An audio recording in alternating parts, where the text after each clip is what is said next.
मेरे आका मोहम्मद रसूल सल्लल्लाहु अलैहि वसल्लम, उसकी ताकत का तुझे अंदाजा नहीं है।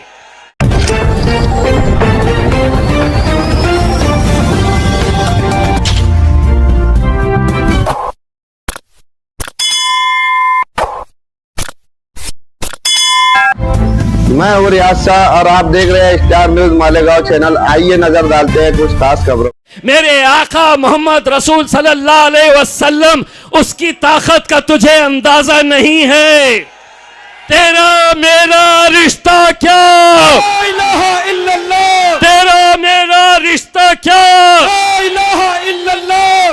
तेरा मेरा रिश्ता क्या, ला इलाहा इल्लल्लाह। अरे तेरा मेरा रिश्ता क्या, ला इलाहा इल्लल्लाह। दोस्तों, हमें खत्म करने के लिए, हमें कमजोर करने के लिए कैसी कैसी साजिशें रची जाती है।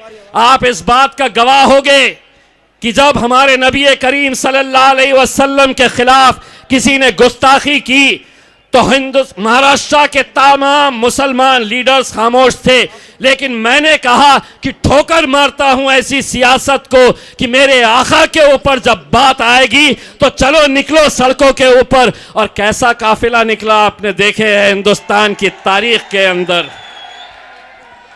मुझसे हुकूमत ने, शिवसेना की, भाजपा की हुकूमत ने पुलिस के जरिए एक पैगाम पहुंचाया और उन्होंने कहा कि हम तुम्हें मुंबई तक आने नहीं देंगे। हमसे कहा गया कि तुम्हें कुछ किलोमीटर के बाद ही रोक दिया जाएगा। मैंने उनको एक जवाब दिया कि तेरी ताकत का अंदाजा मुझे है कि तू कितनी ताकत लगा सकता है। अरे लेकिन जिसके नाम के ऊपर हम निकल रहे हैं, मेरे आका मोहम्मद रसूल सल्लल्लाहु अलैहि वसल्लम, उसकी ताकत का तुझे अंदाजा नहीं है। और अल्हम्दुलिल्लाह मुझसे कहा गया ना निकलो। मैंने कहा हिम्मत है तो रोक के बता। हिंदुस्तान की तारीख के अंदर 42 किलोमीटर तक का काफिला, कितने सारे पुलिस के बड़े अधिकारी मुंबई में पहुंचने के बाद मुझसे कहने लगे, कोई कहता था कि मेरी 30 साल की सर्विस के अंदर मैंने इतना बड़ा जुलूस नहीं देखा, इतनी बड़ी रैली नहीं देखी। ये मैंने नहीं किया, मैंने सिर्फ आवाज लगाया कि ऐसी सियासत, ऐसी राजनीति, ऐसे डर को हम ठोकर मारते हैं। अगर हमारे आका के नाम के ऊपर अगर इम्तियाज जलील की जान भी चली जाए तो मैं अपने आप को फख्र महसूस करूंगा। अल्हम्दुलिल्लाह निकले, सिर्फ एक आवाज लगाई और आवाज सिर्फ यही थी कि तेरा मेरा रिश्ता क्या, ला इलाहा इल्लल्लाह। तेरा मेरा रिश्ता क्या, ला इलाहा इल्लल्लाह। क्यों पीछे वालों का नहीं है क्या? जो कुर्सी पे बैठे हुए हैं, आपका हमारा उनका रिश्ता नहीं है क्या?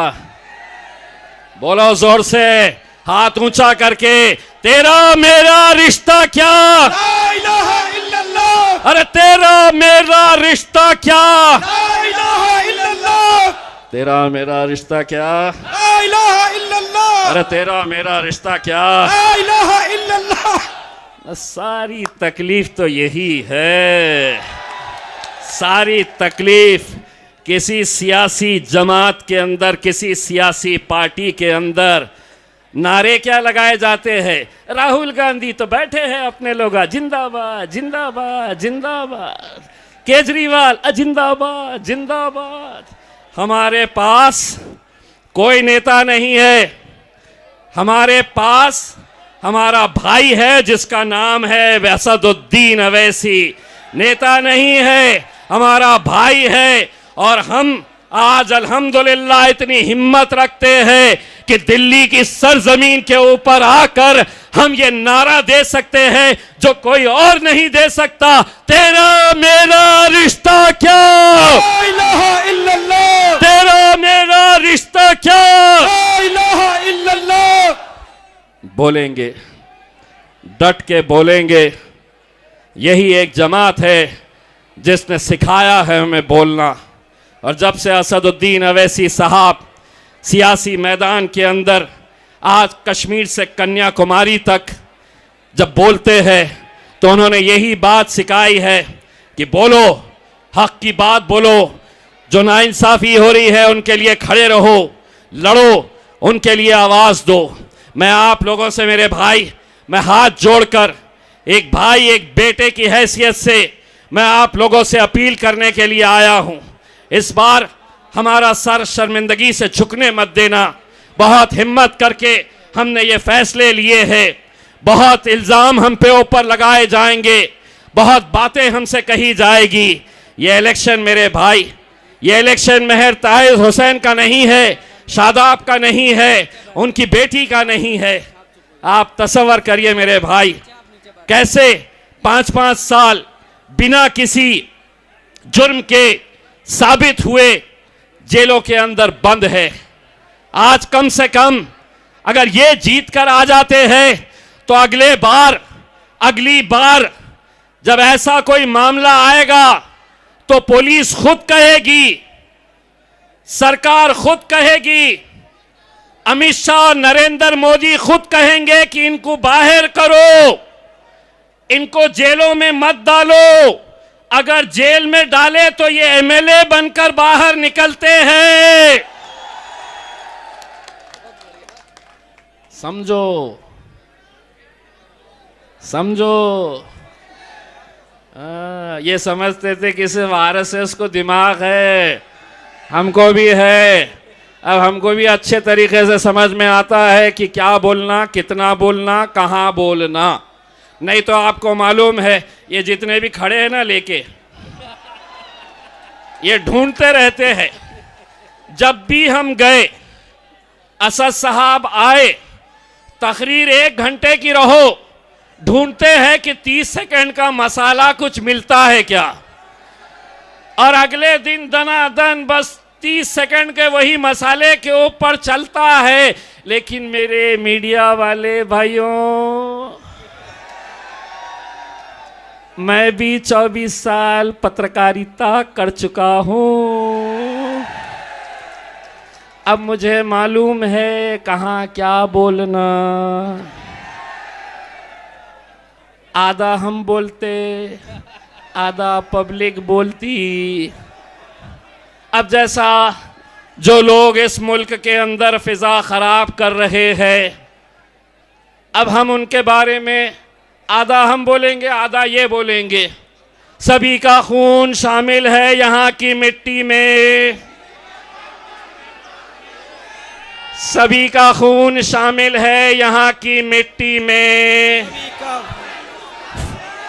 ये मुल्क हमारा है। कौन बोला है वो हमारा है? ये मुल्क तुम्हारे, ये मुल्क तुम्हारे, ये मुल्क तुम्हारे बाप का नहीं है। बाप की जागीर नहीं है, बाप की जागीर। अब ये केस मेरे पे बना सकते क्या? नहीं बना सकते। आधा अपुण बोले, आधा ये बोले, तो इनके हाथ में क्या लगा? इसको क्या बोलते? बाबा जी का लो, ना केस ना कुछ। हमको समझ में आ गया। अब हम इशारों में भी बात कर लेते हैं तो लोग समझ जाते हैं। हम अगर खामोश खड़े खड़े ऐसा यूं भी देख लिया तो लोगों को मालूम पड़ जाता है कि अब ये पतंग के ऊपर मोहर लगाना है करके। थोड़ी सी जमीन हिलती हुई नजर आ रही है।